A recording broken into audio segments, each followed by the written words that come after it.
Hello everyone, welcome back. This is Manish Pawar and you are watching CBL. कैसे हैं आप सब बढ़िया हैं? Great sir.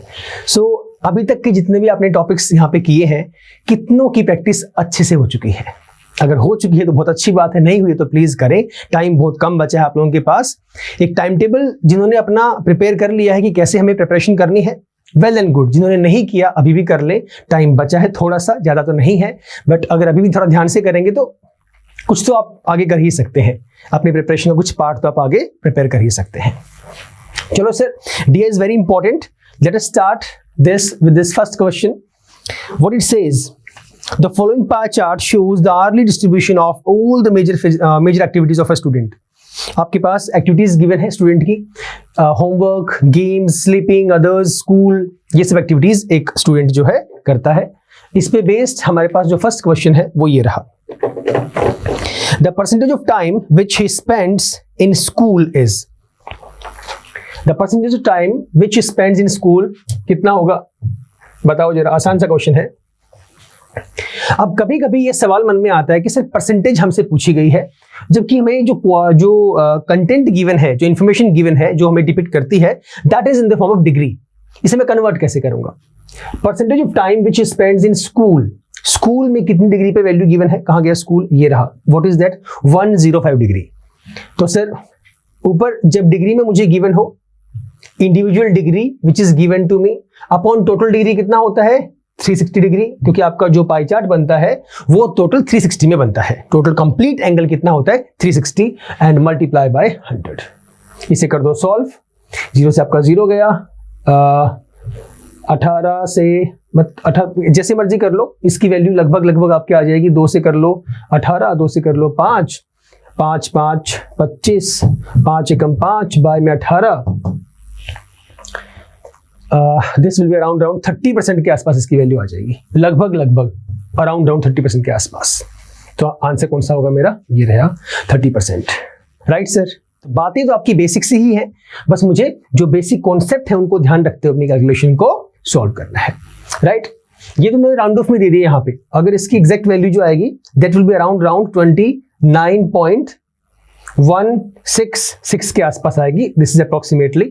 ये हमने राउंड ऑफ कर दिया इसे. आई थिंक ये वैल्यू आएगी जिससे हमने राउंड ऑफ में करके 30% बता दिया. ठीक है sir.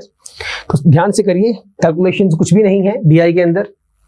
Second part, how much time in percent he spends in games in comparison to sleeping. He spends in games in comparison to sleeping. Games कहां पर है? ये रहा. Sleeping कहां पर है? ये रहा. और हमें बात चल रही है परसेंटेज के लिए, तो बताइए कैसे करेंगे? वहां डिग्री है, ये आपका परसेंटेज में पूछ लिया गया है, बट अब की बार कंपैरिजन चल रही है आपके गेम्स की और आपके स्लीपिंग की. बताइए कैसे करेंगे? क्या मुझे यहाँ पे कन्वर्ट करना पड़ेगा या मैं बेसिक कंपैरिजन के बिहाफ पे कर दूंगा? आसान सा कॉन्सेप्ट है. गेम्स की वैल्यू कितनी है? 30 डिग्री. ठीक है. कंपैरिजन किसके साथ हो रहा है? 120 के साथ, स्लीपिंग के साथ. दोनों वैल्यूज डिग्रीज में है. जो गिवन है वो, जिसके साथ कंपैरिजन हो रहा है वो भी दोनों ही डिग्रीज में है. We need to convert it into fraction percentage. So this will be multiplied by 100. इसे कर दो सॉल्व. 30 से गया आपका 4 पे, 4 से गया आपका 25. 25% is the right answer. Right. Pretty easy. Next question, question number 3. Read the question first. Let me know if he spends the time in games equal to homework and remains constant in other activities, then the percentage decrease in time of sleeping. Percentage decrease की बात कर रहा है in the time of sleeping. Sir ये रहा games और ये रहा होमवर्क. ये रहा आपका गेम्स, ये रहा homework. What is the difference in both of these? 45 और 30, 15 डिवाइडेड बाय किसके रिस्पेक्ट में बात कर रहा है? And remains constant in other activities. Where is other activities? ये रहा मेरे पास अदर एक्टिविटीज. आप बता सकते हो कितनी वैल्यू आएगी एंड परसेंटेज में निकालना है. यहाँ पे नहीं भी लिखा हुआ है, वैसे लिखा हुआ ये रहा. परसेंटेज डिक्रीज की जो बात कर रहे हैं हम लोग, बट स्टिल ना भी हो तो यहाँ से हम पता लगा लेंगे. बट मोस्टली क्वेश्चंस में ऐसे आता ही है कि आप चेक करके बताएं कितनी वैल्यू हमारे पास आएगी. बताओ जरा. अब जो डिफरेंस तो आपका आ गया 15. अब डिवाइड बाय कितना करोगे? स्लीपिंग के लिए, अदर्स के लिए रिस्पेक्टिव वैल्यूज में कहां से कहां लेके जाएंगे। थोड़ा सा हल्का सा जो कंफ्यूजिंग पार्ट है इसके अंदर वो ये है, जो स्टूडेंट्स क्वेश्चन करते हैं कि सर इन्होंने ये कहा है if he spends the time in games equal to the homework and remains constant in other activities, और बाकी जो है वो कांस्टेंट रहता है बाकी एक्टिविटीज के रिस्पेक्ट में, तो percentage decrease in time of sleeping कितना आएगा। सुनो ये बात समझने की कोशिश करो, सिर्फ इसने ये नहीं कहा परसेंटेज डिक्रीज निकालो, इसने ये जो कहानी है ना, ये वाली जो आपके गेम्स और होमवर्क और साथ में कांस्टेंट वाली अदर एक्टिविटीज वाली जो कहानी कही है, इस कहानी को किसके रेफरेंस में कहा है, किसके रेफरेंस में परसेंटेज डिक्रीज की बात की है, वो समझना बड़ा इंपॉर्टेंट है। समझ गए? इसलिए मैंने क्या कहा था कि आप 120 को लेके चलोगे या 60 को लेके चलोगे, ये कहानी हमारे पास चल रही थी। यहां पे देखो, ध्यान से समझो, then the percentage decrease in time of sleeping, तो जिसके रेफरेंस में बात चल रही है उसे हम लोग उठाएंगे। तो ये तो क्वांटिटीज हमारे पास इक्वल दी ही हुई है, सो डिफरेंस कितना आ गया आपका 30 और 15 45, 45 माइनस 30 15, ऐसे कर लो, एक ही बात है, कुछ इसमें खास नहीं है। With reference to time of sleeping what is that, that is 120 multiply by 100, right. तो कट कर दो इसे, अब तो 15 8 120 और 8 से इसे कट कर दो, कितना आएगा 12.5% के आसपास इसकी वैल्यू आ जाएगी, राइट सर। देखो आ रहा है कि नहीं आ रहा है, फिर आगे मूव करते हैं।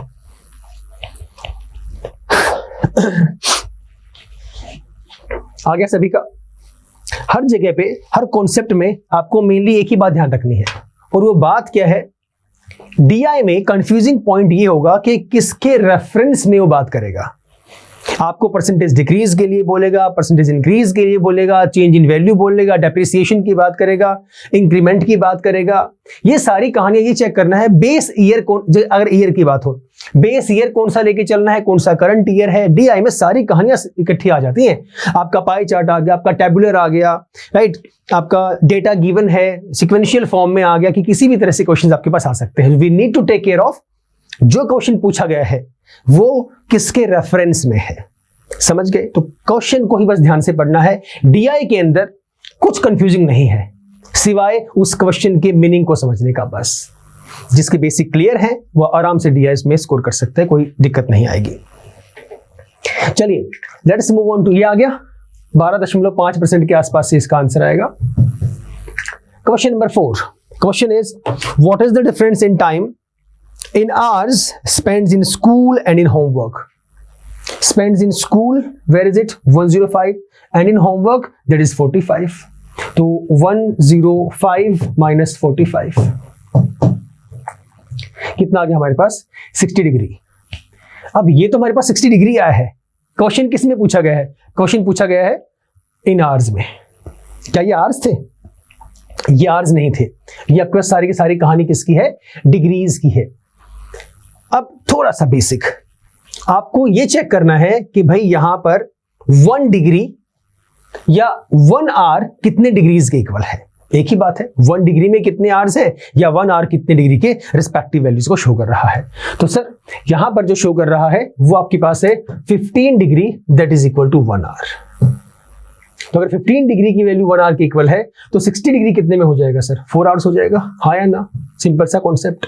क्या आंसर है, 4 hours is the right answer. इसे आप मल्टीपल्स के बिहाफ पे भी चेक कर सकते हो, जनरल वैल्यू में भी चेक कर सकते हो, जैसे आपको इजी लगे। तो 15 में 1 घंटा, 60 डिग्री में 4 घंटे, 4 hours is the right answer. चलें आगे। क्वेश्चन नंबर 5 क्या कहते हैं सर ये, इफ ही स्पेंड्स 1/3 टाइम, अगर वो 1/3 समय अपना ऑफ होमवर्क इन मैथमेटिक्स वहां पे स्पेंड करते हैं, then the number of hours spends in rest of the subjects in homework. एक बात का मुझे जवाब दो, इन्होंने यहां पे बोला है 1/3 time of homework in mathematics, then the number of hours spend in rest of the subjects. Homework कहां है, ये रहा होमवर्क। ध्यान से सुना मेरी बात, ये होमवर्क में जो आपकी वैल्यू, डिग्री की value given that is 45 degree.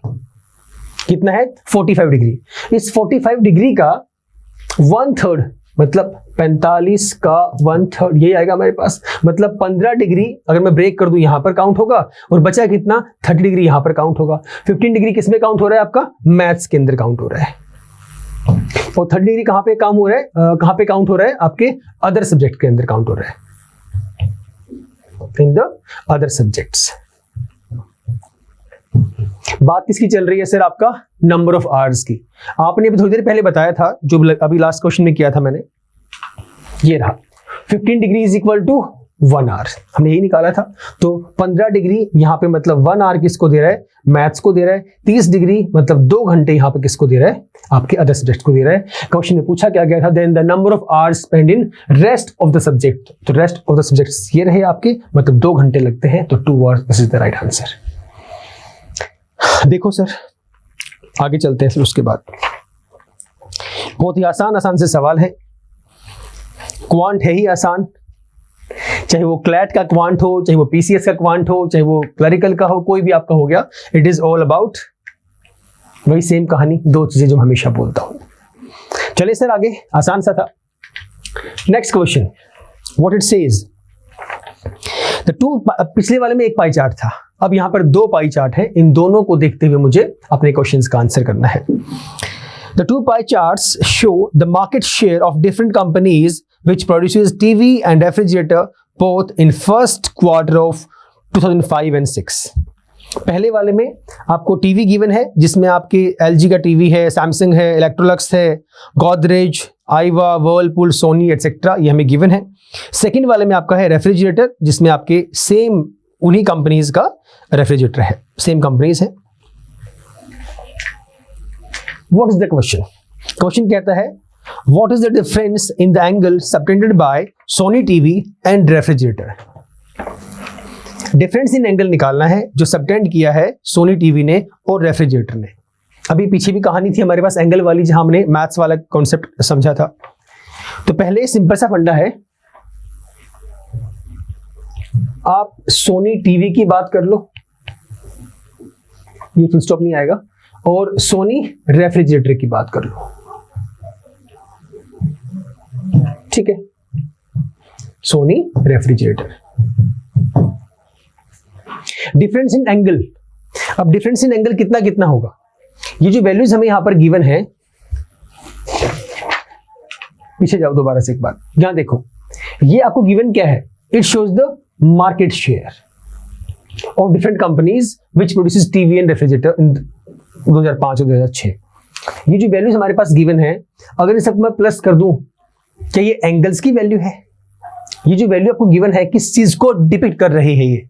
क्या अगर मैं इन सबको प्लस कर दूंगा, क्या ये बनेगा 360 डिग्री? डिग्रीज की वैल्यू नहीं है। सेम यहां पे चेक करेंगे, इन सबको ऐड करने से 360 नहीं बनने वाला, ये डिग्रीज की वैल्यू नहीं है। तो हर बार आपको क्वेश्चन को पढ़ के पता लगाना पड़ेगा कि वो डिग्री है, वो परसेंटेज है, या वो उनकी सेल की वैल्यू है, राइट। हमें क्वेश्चन में कुछ चीजें गिवन भी होती हैं जिससे पढ़ के साफ साफ पता लग जाता है। यहां पे नहीं गिवन तो पाई चार्ट को ध्यान से पढ़ो, चाहे वो आपका पाई चार्ट है, आपका हिस्टोग्राम है, आपका बार ग्राफ है, आपका टेबल, कुछ भी है। हम लोग क्या करते हैं, ऊपर क्वेश्चन की हेडिंग में लगे रहते हैं, नीचे पढ़ते ही नहीं है कि हमें गिवन क्या क्या है। तो इस बात को थोड़ा सा ध्यान से समझना है कि क्या हमें गिवन है और क्या हमें मेंशन नहीं है, राइट सर। तो निकाल दीजिए इनकी रिस्पेक्टिव वैल्यूज का डिफरेंस। सोनी टीवी कहां है सर, ये रहा 19%, ये 19% है। ओरल क्वेश्चन है, कुछ इसके अंदर खास है नहीं। सोनी रेफ्रिजरेटर ये रहा 15%, दोनों का डिफरेंस कितना आ गया आपका 4%। ये मेरे पास कहानी है, लेकिन सवाल इसने किस चीज का पूछा है, द डिफरेंस इन एंगल। अब मैं पहले एक बार ये तो पता लगा लूं कि कितने डिग्री के इक्वल है मेरे पास 1%, तो दैट इज अराउंड 3.7 डिग्री। कितने की बात चल रही है सर, 4% की बात चल रही है, तो 4 3 12, लगभग 14.4 डिग्री मेरा आंसर होगा। तो 1% 3.6 डिग्री, आपके पास डिफरेंस कितना रहा है 4%, इसे डिग्री में कन्वर्ट करना है तो कर दो मल्टीप्लाई बाय 3.6, तो 4 3 12, लगभग 14.4 के आसपास आपका आंसर आ जाएगा, राइट सर। आगे चलते हैं, क्वेश्चन नंबर 7, ध्यान से समझिए क्या कहता है। Excuse me, if the turnover of Samsung TV is ₹31 CR, Samsung TV की जो आपका टर्नओवर है वो 31 CR है। सैमसंग टीवी है कहां पर, ये रहा टीवी, ये रहा सैमसंग, जो कि परसेंटेज में कितना है 12%, और जो कि आपका वैल्यू कितनी गिवन है इसकी 31 CR, ठीक है। आगे क्या बोला, and Samsung refrigerator is ₹9 CR, okay. Crore, rupees 9 crore, then what is the overall market share of Electrolux TV and refrigerator combined. Electrolux की बात कर रहे हैं। अब यहां पे एक बात मुझे बताओ, ध्यान से सुनना। स्टार्टिंग में बोल दिया कि सैमसंग टीवी के बिहाफ में मुझे कहानी बोल दी कि कितने सीआर है, दैट इज 31 सीआर। फिर सैमसंग रेफ्रिजरेटर वो कितना है, 9 सीआर है। ठीक है सर, ये रहा सैमसंग रेफ्रिजरेटर 9 सीआर। कहां है सैमसंग का रेफ्रिजरेटर, ये रहा, कितना है 11%। 11% किसके इक्वल है, 9 सीआर के इक्वल है। क्वेश्चन में क्या पूछा गया है, what is the overall market share of Electrolux TV and refrigerator combined. Electrolux TV और रेफ्रिजरेटर की बात कर रहा है, दोनों की कंबाइंड वैल्यू। ठीक है सर, राइट है यहां तक। तो बेसिकली इस क्वेश्चन में जनरली हमें सॉल्व करने के लिए आपको ये लगा लो कि मुझे पहले इलेक्ट्रोलक्स का, जिसके बारे में पूछ रहा है, उसका मुझे टोटल मार्केट शेयर निकालना पड़ेगा। इलेक्ट्रोलक्स का टोटल मार्केट शेयर मैं निकालूंगा और टीवी का, इलेक्ट्रोलक्स टीवी का मार्केट शेयर निकालेंगे और साथ में फ्रिज का भी निकाल लेंगे। लेकिन सर इनको कैलकुलेट कैसे करेंगे, this will be taken with the amount of your total market share. Sir कैसे निकालेंगे, सुनते जाना ध्यान से, कुछ डिफिकल्ट नहीं है, बस आपको इन परसेंटेज और टोटल अमाउंट को ही ध्यान में रखना है, जो कि बेसिक हिसाब का कॉन्सेप्ट है। तो पहले मैंने जो कि सैमसंग टीवी की बात कही, जो कि 31 सीआर है, that is equal to my 12%, ये मैंने पुट कर दिया यहाँ पर। उसके बाद ये आया आपके सैमसंग रेफ्रिजरेटर का, जो कि 9 करोड़ है। एक काम करो आप ना, इनको अलग अलग कर लो। तो क्वेश्चन के अकॉर्डिंग मैंने लिख दिया, इसको सोल्व करने के लिए, इजी करने के लिए आप एक काम करो, आप पहले टीवी वाली कहानी लिख लो एक साइड में, एक साइड में लिख लो रेफ्रिजरेटर वाली कहानी। चल भाई, टीवी और आपका रेफ्रिजरेटर। पहले जो वैल्यू गिवन है आपकी सैमसंग टीवी की, सैमसंग टीवी में कितना है 12%, that is equal to how much, 31 CR. ये 3 है, 31 सीआर। उसके बाद किसका ले लो, टीवी वाले में इलेक्ट्रोलक्स टीवी का, वो कितना है आपका 18%। इलेक्ट्रोलक्स का 18% ही दिया हुआ है ना, हाँ 18%। इसे हम सीआर में देखेंगे तो ये रहेगी आपकी वैल्यू लगभग 46.5 सीआर के आसपास। अब यहां से मुझे जो टीवी है उसकी टोटल मार्केट निकालनी पड़ेगी। टोटल मार्केट मतलब 100% मार्केट, तो 100% market that will be my total market, that will be equal to, इसे 100% लिखना है, वो कितना आएगा आपका 258 सीआर आ गया। ये टीवी की कहानी है सर। इसी तरीके से किसकी लेके जाओ, आपकी रेफ्रिजरेटर की। ठीक है, रेफ्रिजरेटर में पहले सैमसंग वाली कहानी, सैमसंग में कितना है रेफ्रिजरेटर, कहां गया, ये रहा 11%, that will be equal to your 9 CR. ठीक है सर। उसके बाद इलेक्ट्रोलक्स का 13%, that will be around 10.6 CR. यहां से कितना निकाल देंगे हम लोग, 100% फाइंड आउट कर देंगे, क्योंकि आपका टोटल टीवी की मार्केट और टोटल फ्रिज की मार्केट, फ्रिज हो गए तो यहां तक बस 18 ही है टोटल फ्रिज की आपकी वैल्यू। तो इसमें जो 100% है कितना होगा, this will be around 81.8 CR. ठीक है सर। तो आपको जो ओवरऑल मार्केट शेयर निकालना है इलेक्ट्रोलक्स टीवी का, इसमें मैं क्या कर दूंगा, आपकी दोनों टीवी वाली वैल्यू को मैं एडिशन कर दूंगा upon the total values of both the market shares. So कितना आएगा सर, टोटल मार्केट शेयर निकालने के लिए आपका 18% ऑफ द 46.5 प्लस में सेकंड केस में रेफ्रिजरेटर वाले में कितना है 13%, how much CR is that, that is 10.6 CR. Yes और नो। इसी के साथ में टोटल वैल्यू बाय में किससे डिवाइड करना पड़ेगा आपको, ओवरऑल मार्केट निकालने के लिए। यही बस 2 बातें हैं जो मुझे समझनी चाहिए, जो ऐसे क्वेश्चन में निकालने के लिए हमारे पास आएंगी, जो हमें थोड़ा सा इतना सा बस दुखी कर सकती हैं। लेकिन हमें दुखी होना ही नहीं है, तो दुखी नहीं होना तो टोटल वैल्यूज को पुट कर दो। टोटल वैल्यूज कितनी है पहले वाले में, टीवी वाले में, ये रहा मेरा ओवरऑल 100%, दैट इज 258। फ्रिज वाले में ओवरऑल कितना है टोटल आपका 81.8। इन्हें अपना कर दो प्लस, 5 और 6 11, हासिल 1, 6 और 1 7, 4 और 1 5, डिवाइडेड बाय आपका 258.8, 8 और 1 9, 8 और 5 13 का 3 हासिल 1, 2 और 1 3, 239.8। ये आपकी वैल्यू आ गई। करो इसे कन्वर्ट, बताओ कितनी वैल्यू आएगी। ये आएगा लगभग 0.2 1, अरे 3 है ना, ये सॉरी ये गलती से 2 लिख दिया, ये 3 आएगा ना, 258 प्लस 81.8, तो 0.1 ये आपका आएगा फिर ऑलमोस्ट 6, 9 के आसपास इसके पास वैल्यू आएगी, एंड मल्टीप्लाई बाय 100%, क्योंकि इससे करना है तो मल्टीप्लाई बाय 100 कर दो सर, तो ये this value will be around 16.7%. This will be my correct answer. Clear है? तो सर जो वैल्यूज हमें गिवन थी हमने क्या किया, ब्रेक कर दिया कि एक साइड में हमने ले लिया अपना टीवी वाला कॉन्सेप्ट, एक साइड में ले लिया फ्रिज वाला कॉन्सेप्ट. तो जिस जिसके रिस्पेक्ट में वैल्यूज निकालनी थी, मार्केट शेयर किसका, इलेक्ट्रोलक्स टीवी और रेफ्रिजरेटर का with the overall market. Getting it ना?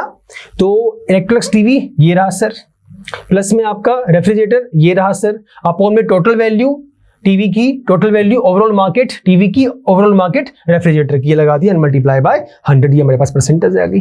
And what is the percentage, 16.7% के आसपास ये हमारी वैल्यू आएगी. राइट? तो कंफ्यूज बिल्कुल नहीं होना है, बस ध्यान से करना है इन क्वेश्चंस को. क्वेश्चन नंबर नेक्स्ट क्या कहता है, if the turnover in the first quarter of 2005 and 6 of Electrolux TV and refrigerator is 42 crores and ₹6 crores respectively, दोनों की इंडिविजुअल वैल्यूज आपको गिवन है. पहले कितना है 18%, और वैल्यू में कितना है वो 42 crores, परसेंटेज 18%. तो यहां से एक पॉइंट में निकालूंगा, चलो बाद में निकालता हूं. बाद में इसने क्या दिया, रेफ्रिजरेटर का है 6 crores, ये लो सर 6 CR. कहां है रेफ्रिजरेटर आपका, इलेक्ट्रोलक्स का ये रहा, व्हाट इज दैट 13%.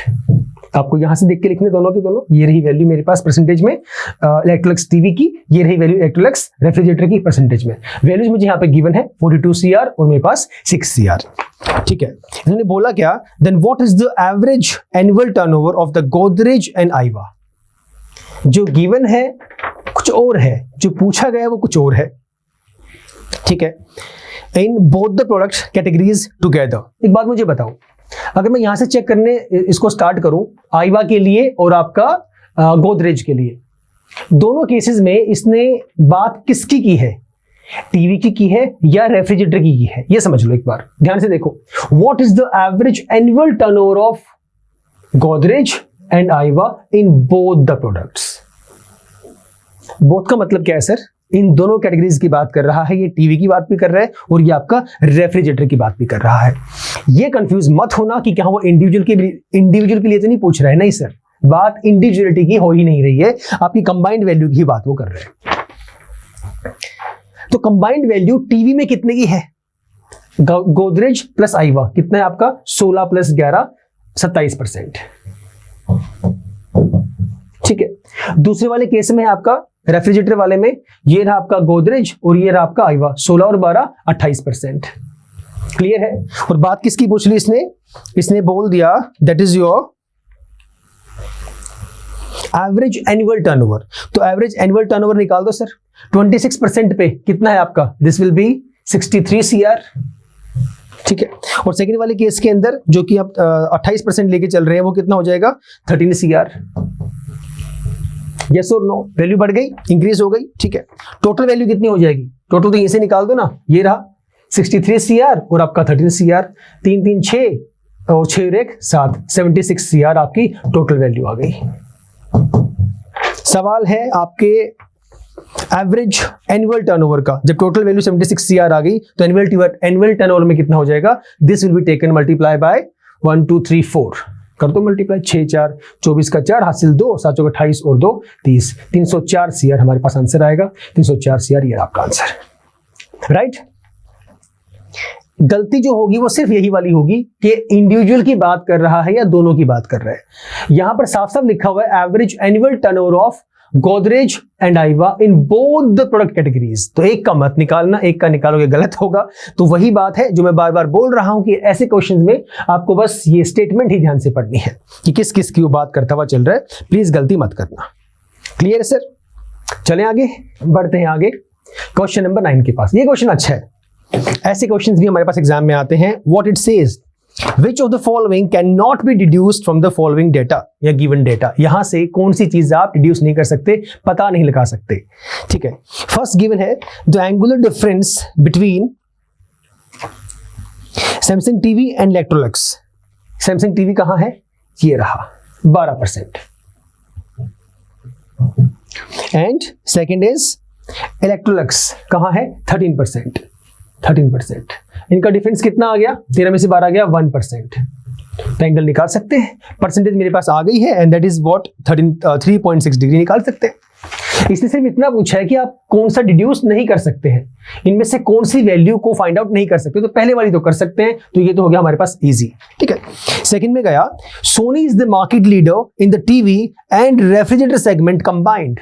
अगर दोनों की हम लोग बात करें तो क्या आप ये पता लगा सकते हो कि सोनी जो है वो मार्केट लीडर है, क्या पता लगा सकते हो? क्या आपको यहां टीवी और मार्केट, टीवी और फ्रिज की एग्जैक्ट मार्केट या इंडिविजुअल मार्केट का टर्नओवर पता है? नहीं पता। तो जब तक मुझे एग्जैक्ट टर्नओवर नहीं पता तो मैं इन वैल्यू को फाइंड आउट नहीं कर सकता कि कौन सा ब्रांड आपका उस मार्केट में टॉप पे है, लीडर है, तो ये वाला पॉइंट मैं फाइंड आउट नहीं कर सकता। सी भी निकाल के देख लेते हैं, वैसे तो इसका आंसर बी ही आएगा। स्टिल सी वाला क्या कहता है, फॉर एवरी ₹100 टर्नओवर, इसने कंडीशन बोल दी है कि 100 टर्नओवर के लिए of Whirlpool refrigerator, the difference in the turnover of Electrolux and Samsung refrigerator is 33.34 CR। बिल्कुल निकाल सकते हैं, यहाँ भी डिफरेंस निकाल के वैल्यूज को फाइंड आउट कर सकते हैं, तो ये भी निकल सकता है, ये भी निकल सकता है, बट ये वाला नहीं निकल सकता। डी क्या है, नन ऑफ द अबव, तो ये तो काउंट ही नहीं होना, so sir B is the right answer, इसे हम रिड्यूस नहीं कर सकते। क्लियर है, आसान सा क्वेश्चन था। अब चलते हैं नेक्स्ट क्वेश्चन के पास। सो ये रहा नेक्स्ट क्वेश्चन, क्या कहता है पढ़िए। A table below shows the production and imports of crude oil in 1000 tons. ठीक है। Domestic production of crude oil is total of onshore and offshore production, which is supplemented by imports to meet the total demand of crude oil in the country. Onshore given है 2001 की, 2002 की, 2003 की, offshore और simultaneously आपका imports की values भी आपको दी हुई है। तो यहां पर निकालने के लिए क्या बोला है, first part is what was the percentage of domestic production, percentage of, एक सेकेंड,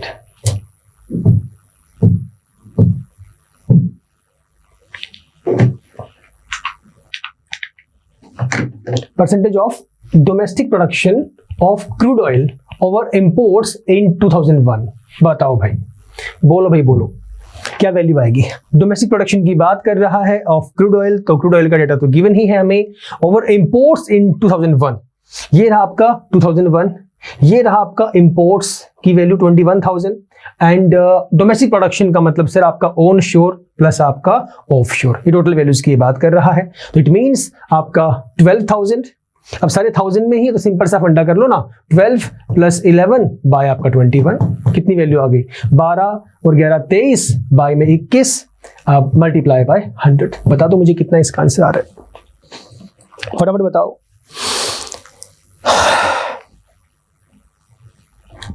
जल्दी बताओ।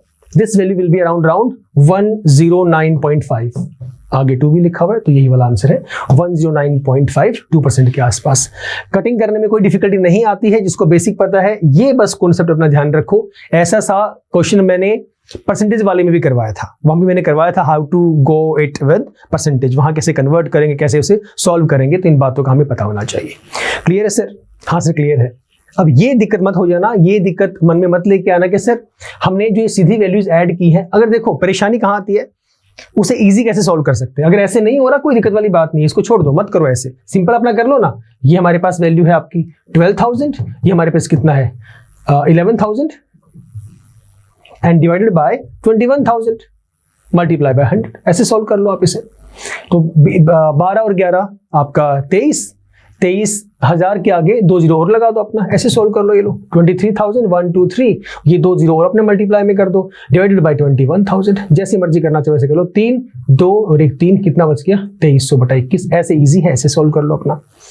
वो मुझे पता था इसलिए मैंने उसे सिंपल जीरो लगाया ही नहीं, बट उसी कैलकुलेशन मैंने मन में की उस तरीके से ही। It is up to us, practice जिस तरीके से आप करते हैं क्वेश्चन भी आप वैसे सॉल्व करते हैं, तो मेरी प्रैक्टिस वैसे है, मैंने वैसे कर दिया, राइट। जिस तरीके से करना चाहें तो आपका आंसर यही आएगा 109.52 के आसपास, ऐसे निकाल लो। चलो इजी है, तो डन है सर। नेक्स्ट पर चलते हैं।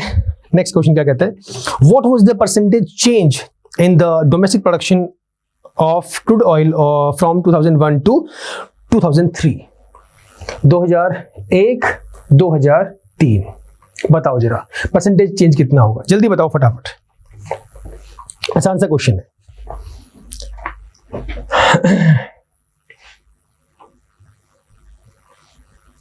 2003, 2001, 2003 में कितना है, 16 और 11 27,000।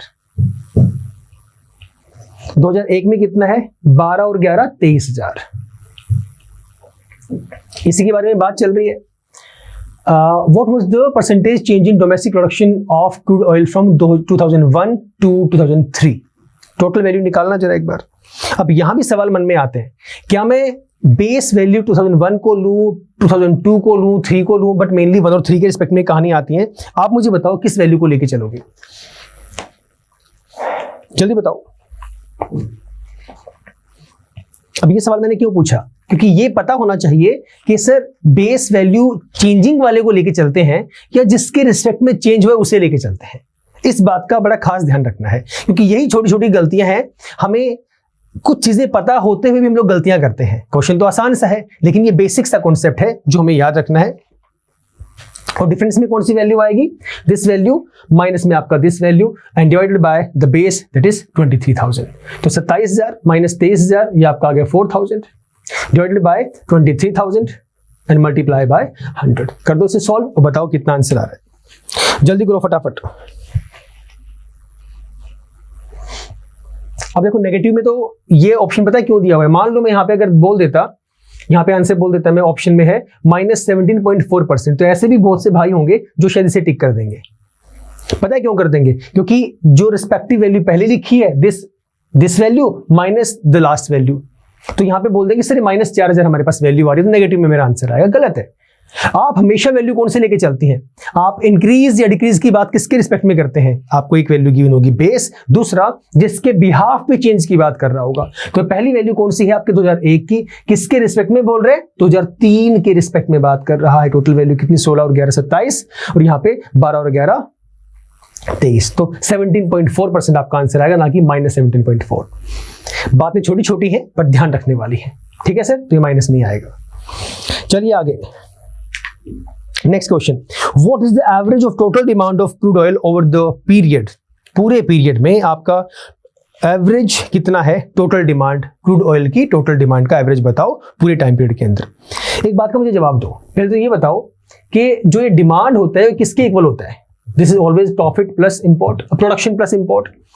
देखो हम कोई यहाँ पे बीबीए का टॉपिक नहीं कर रहे हैं, but the thing is this की कुछ बेसिक सी चीजें ऐसी होती हैं जो हमें पता होनी चाहिए। डिमांड क्या होता है आपका, प्रॉफिट लॉस में भी काफी सारी चीजें इस तरह की आती हैं, selling price this and that, आपका किसी का डिमांड कब बढ़ रही है कब घट रही है, प्राइस इंक्रीज होने पे होगा डिक्रीज होने पे होगा, अपार्ट फ्रॉम दैट कौन से फैक्टर्स उसके लिए एप्लीकेबल हैं, किस फैक्टर्स पे वो वैल्यू इंक्रीज या डिक्रीज होगी। बातें छोटी छोटी हैं जो मुझे पता होनी चाहिए। तो यहां पे मैंने सिंपल पहले बता दिया कि डिमांड आपका किसके इक्वल होगा, आपका प्रोडक्शन प्लस आपके इंपोर्ट के इक्वल होगा। हमसे पूछा क्या गया है, एवरेज डिमांड। एवरेज डिमांड निकाल दो सर क्रूड ऑयल की। सर अब ये कैसे निकालेंगे, हमें तो जो है सिर्फ वैल्यूज गिवन है। मैं अगर पीछे चलूं डायग्राम के पास दोबारा से स्टार्टिंग में, यहां पर इन्होंने ऐसी कोई वैल्यू दी ही नहीं हुई है। यहां पे इन्होंने साफ साफ बोल दिया domestic production of crude oil is total of onshore and offshore production values given है, which is supplemented by imports to meet the total demand of the crude oil. अपनी टोटल डिमांड को पूरा करने के लिए कुछ ऑयल आपको import भी करना पड़ा था। मैंने अभी क्या बताया, मैंने अभी क्या वैल्यू निकाली आपकी, डिमांड क्या है, जो प्रोडक्शन आपकी हो रही है प्लस में जितना आपने इंपोर्ट किया है, दोनों की कंबाइंड वैल्यूज को मिला के आपकी डिमांड पूरी होगी, हाँ या ना। इसलिए मैं पीछे गया ये समझाने के लिए कि इसकी कहानी क्या है। तो इंडिविजुअल वैल्यूज निकालनी पड़ेंगी आपको, उनका फिर एवरेज करना पड़ेगा, टोटल वैल्यूज डिवाइडेड बाय 3, तब मेरे पास जो रिक्वायर्ड एवरेज है वो मेरे सामने आ जाएगी। तो फर्स्ट वैल्यू कितनी रहेगी आपकी 44 प्लस में आपका 54.5 प्लस आपका 57, होल वैल्यू डिवाइडेड बाय 1 2 3 3 से कर दो डिवाइड, ये आपका आंसर आ जाएगा निकालने के बाद, डिवाइड करने के बाद। प्रीटी इजी, आसान सा है, ये बात बस समझानी थी कि किस किस वैल्यू को आप करेंगे, बाकी तो आपका सारा का सारा बेसिक ही है। बताओ कितना आंसर आया। उसके बाद 2 क्वेश्चन और हमारे पास पेंडिंग है, उन पे चलते हैं फिर हम। कितना आएगा 54, 7 4 11 4 15, 5 5 10 और 4 14, लगभग 52 मिलियन के आसपास आपका इसका आंसर आएगा। ठीक है सर, आगे बढ़ते हैं। Second last question of the day क्या कहता है, What was the approx percentage increase in imports of crude oil from 2001 to 2003? पीछे क्वेश्चन था एक, percentage change in domestic product of crude oil, percentage change किसके लिए था, और यहां पे क्या है, approx percentage increase in imports of crude oil. तो ये छोटी छोटी बातें जो ध्यान रखनी है, मैं 3 बार शायद पहले भी बोल चुका हूं, दोबारा से बोल रहा हूं, बस क्वेश्चन को ध्यान से पढ़ना है, कहां पे चेंज की बात कर रहा है, कहां पे इंक्रीज की बात कर रहा है, कहां पे डिक्रीज की बात कर रहा है, ये आपको ध्यान रखना है। ठीक है सर, तो कितनी वैल्यू आएगी, ये रहा 30,000 माइनस 21,000, 30 में से 21 गया 9,000 with respect to 21,000 multiply by 100, करते रहो इसको सॉल्व। अब 900 अपॉन 21 कर दो सॉल्व। फिर भागते हैं अगले क्वेश्चन की तरफ। अगला क्वेश्चन थोड़ा सा ठीक है, वैसे तो सारे ठीक है। निकला कितना आ रहा है, 21 4 82 43 के आसपास इसका आंसर आएगा 43%। ठीक है, नेक्स्ट क्वेश्चन 14th कहता है, if in the year 2004 offshore production declines by 12.5%, 12.5% से आपका डिक्लाइन हो जाता है। वैल्यू है कितनी सर, वैल्यू है आपकी 16,000।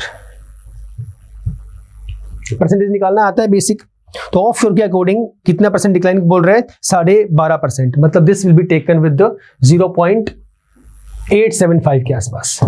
ठीक है, सेकेंड कॉन्सेप्ट में गया ऑन शोर के लिए, आपका ऑफ शोर के लिए है, फिर आपका ऑन शोर के लिए निकालेंगे, इसे मल्टीप्लाई कर दो, दिस विल बी अराउंड 14,000 के आसपास ही आपकी वैल्यू होगी, $1,000। आगे बोल दिया ऑन शोर रिमेन्स द सेम, वो सेम है, तो कितना है आपका 11,000, इसमें कोई चेंज ही नहीं है, 11,000 ही रहेगा आपका। ऑफ शोर ये रहा 16,000 में, ऑन शोर आपका ये रहा 11,000। एंड द टोटल डिमांड निकाल दो सर, अब उसमें जो चेंजेस की बात करके वो चेंज कर देंगे। कितना बोल रहा है, it is increased by 2%, what will be the imports of crude oil in 2004, तो वैल्यू कितनी है ये, दिस इज आपका 30 20 50 20 70 और 74 और 75। एक सेकेंड कहाँ चला गया मैं, ये रहा टोटल, तो यहाँ पे है ना, तो 30 40 50 51 और 6 57 57,000 विद रिस्पेक्ट टू कितना है 2%, तो 2% में कितना हो जाएगा, मल्टीप्लाई बाय 1.02, ये वैल्यू निकाल दो। और टोटल वैल्यू निकालने के लिए बोल रहे हैं, तो सारा क्वेश्चन तो निकाल ही दिया मैंने, परसेंटेज निकाल के मल्टीप्लाई मैंने कर दिया, डिमांड की वैल्यू मैंने निकाल दी, अब बचा क्या मेरे पास, इंपोर्ट ही निकालना है आपको, कितना आएगा बता दो जल्दी। जल्दी बोलो, तो कैलकुलेशन में कुछ बचा ही नहीं है, ये होगा लगभग आपका 4 1 57 12 58 5814 के आसपास। तो जब इंपोर्ट की वैल्यू निकालेंगे, मैंने फॉर्मूला पीछे बताया था, उसके भी आप इंपोर्ट निकाल दो, जो लगभग आपका 33.14 मिलियन के आसपास आपका इसका आंसर रहेगा, 33.14 मिलियन टन्स। पता है ना मिलियन में कितनी जीरोज होती है, दैट इज ऑल, बेसिक सा कॉन्सेप्ट है। Clear sir, that is all, आज के लिए इतना ही था। ये कुछ क्वेश्चंस थे आपके पास, जो हमने पाई चार्ट वाले भी लिए, डबल पाई चार्ट भी लिया, और आपका एक टेबुलर क्वेश्चन भी हम लोगों ने लिया था, जिसके अंदर 4 5 पार्ट्स हमारे पास प्रेजेंट थे। तो फिलहाल के लिए इतना ही, कल हम लोग करेंगे अपने नेक्स्ट लेक्चर के बारे में डिस्कशन, जहां पे हम कुछ और नया टॉपिक लेके आएंगे। फिलहाल इतना ही, प्लीज कीप प्रैक्टिसिंग, अपने कॉन्सेप्ट पे ध्यान रखें, प्रैक्टिस एंड प्रैक्टिस, ज्यादा से ज्यादा करो, टाइम कम बचा है, और कोशिश करो उसे ईजी वे में सॉल्व करने का, टाइम को कंज्यूम ज्यादा ना करें, कम से कम कंज्यूम करें। चलिए सर, फिलहाल इतना ही, bye bye, all the best.